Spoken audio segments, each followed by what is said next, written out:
Hi everybody. These are some temple plants that I had in my office tank upstairs, and I actually took the cuttings and stuck them in the filter box to see if I could get some roots to develop.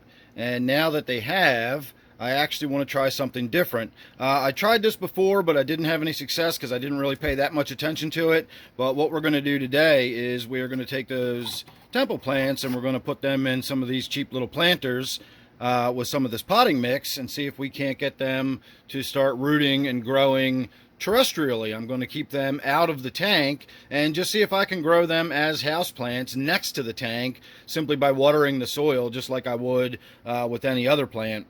Those, by the way, are the rocks that came out of my 20-gallon tank. We're currently looking for a nice piece of woodwork to go in that tank, but that'll be maybe something we'll do a little bit later today. First, I want to get these temple plants put in some pots, so sit tight and I'll show you what they look like when we're done. And there we go.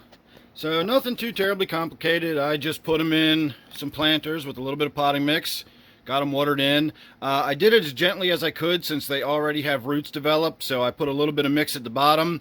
I placed the stem in with one hand and then I gently sprinkled enough potting mix to fill it up so it didn't damage any of the tender roots. I then watered it to allow the water to cause the potting mix to settle in, and then I sort of topped it off with potting mix and got it all settled in with a little more water. So the potting mix itself is made with a combination of coco coir and composted manure.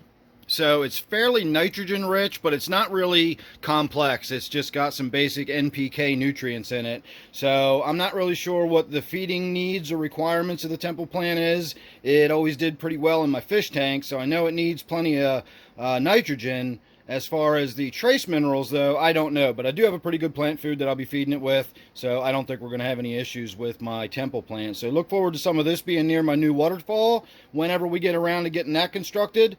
And I will also be putting some of this near my office tank. So there you go, temple plant. We're going to try growing it terrestrially and seeing what it looks like growing out of a planter. All right, everybody, thanks for watching. Make sure you're subscribed, and I'll see you real soon in the next one.